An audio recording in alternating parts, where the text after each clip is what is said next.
Hey friends, welcome back to Homestead on a Prayer, and happy first day of spring. Now, I know it's going to be a couple days after the first day of spring when you're actually seeing this video, but today, here for me, it is the first day of spring, and I am so excited. It is the time that we can go ahead and plant some of our tougher crops. Now, at this point, we will definitely still be getting a frost for another probably month and a half or so. So I do not want to plant anything that's going to be frost tender, like tomatoes or peppers or squash or cucumbers or anything like that. But there are some cold hardy plants that can withstand a light frost, and we can go ahead and plant those today. One of the things that we are going to plant today, actually the main thing that I want to plant today, is peas. Now I have in this jar here, these are a bunch of sugar snap pea seeds that I soaked overnight, and I also have some more pea seeds in here. So one of the things that we're going to be doing a little bit of an experiment on over the next few days is to see whether soaking your peas before planting makes a difference or not.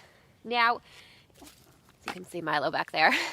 So I will tell you that it definitely makes a difference in the look of the pea. So I'm going to just show you guys what these soaked peas look like compared to these dry peas in here, and you can see that there is a big difference.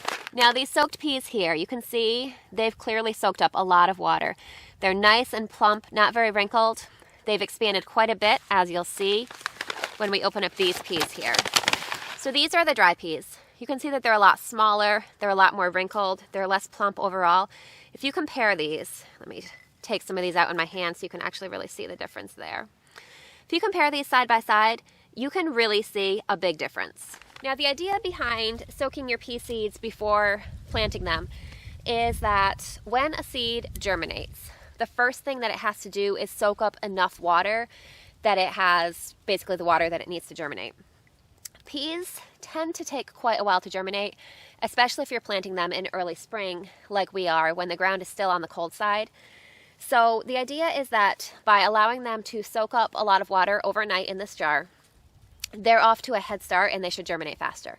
So we are going to put that to the test. I'm going to plant some of each, and then over the next few days, it'll take longer than a few days for them to germinate. So I should say over the next few weeks, we will compare germination results with the soaked peas and the unsoaked peas, and we will see how much of a difference it really makes. Now in the past, I have not soaked my pea seeds, so that is definitely not something that you have to do. If you would prefer to just take the dry seeds right out of the packet and stick them in the ground just like that, you can definitely do that. That's what I've done every year in the past, and it works great. But this year we're going to see if maybe it does work even better to pre-soak our peas. So let's go ahead and get planting. All right, so I think how I'm going to do this experiment, as you see this fence behind me here, all along this first section of the outside of the fence, I'm going to plant these soaked peas. And then on the other side of the fence, directly across from it inside, I'm going to plant the unsoaked peas. And then to keep it fair, I think when we get to the second section of fence here, I'm going to do the opposite. So on the outside of the second section of fence, I will be planting unsoaked peas, and on the inside of the fence, I'll be planting the soaked peas. And then, as I said, we'll just monitor and see if our soaked peas do in fact germinate faster than the unsoaked peas. Now, one thing to keep in mind when you're planting peas is that you do want to give them something to climb.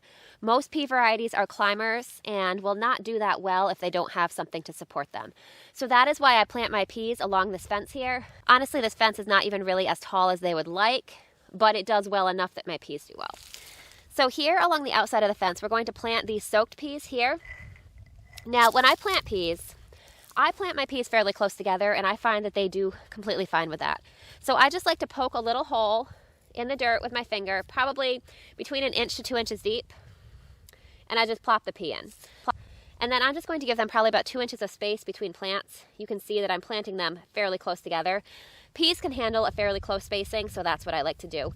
I am also going to be planting on the back of this fence as well, so again, very close spacing. So I'm just going to stick another hole, stick a pea in. So what I like to do, so I can keep track of where I've planted peas and where I haven't, I don't fill in the holes until I have pretty much everything planted. That way I don't accidentally forget where I planted peas and plant them again on top of each other. So I'm just going to go down this row. I'm just going to drill all those holes with my finger. As you can see, I've opted not to wear gloves today. Sometimes when I'm doing dirtier gardening jobs, I do like to wear gloves, But today, I mean, it's the first day that I've really gotten to get my hands in the dirt, so it's not going to be gloves for me today. So by the end of this video, I'm sure I'll have a beautiful gardener's manicure. So I'm just going to go down this row along this section of fence here and get all these peas planted.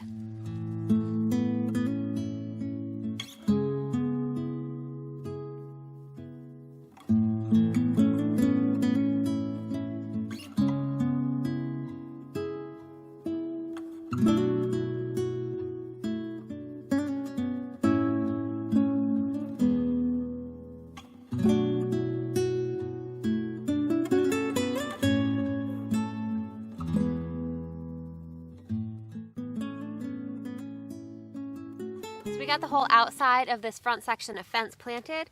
So I'm just going to go ahead and brush the dirt on top of these peas that we planted. Just want to fill in these holes, and then these will be officially planted. So I got the outside of this first fence section here all planted with soaked peas. We're on the inside of the garden now, so we are going to go along the inside of this fence and we're going to plant it with non-soaked peas. That way we'll have a really easy way to compare how they do. So I'm just going to go along the inside of this fence and plant them the exact same way. We're going to plant probably about 1.5 inches or so deep. We're just going to space them the same, and then we'll just see what happens. All right, so these peas are noticeably smaller since they're not soaked, but we're not going to space them any more closely. We're going to space them exactly the same way as we did the soaked peas outside the fence. I'm just drilling some holes here with my finger and we'll get them all planted in.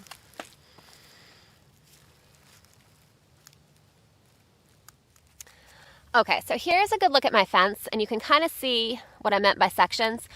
So this first section over here, you can see this is the one where on the outside of the fence we planted the soaked peas, on the inside of the fence we planted the unsoaked peas.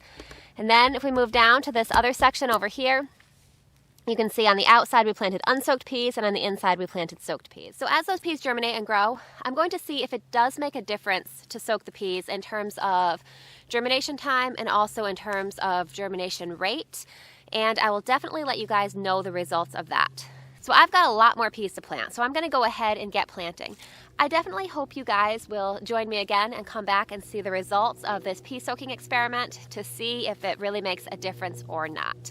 So thank you guys so much for hanging out with me in the garden today. It was so nice to finally get my hands in the dirt. As I said, first day of spring, so we are definitely celebrating out in the garden today.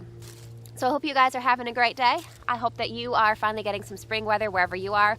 I know if you're in the south in a warmer area, you've probably had spring weather for a little while. But either way, I hope that you guys are enjoying a beautiful spring, and I can't wait to see you guys again soon. Bye guys, I'll see you next time.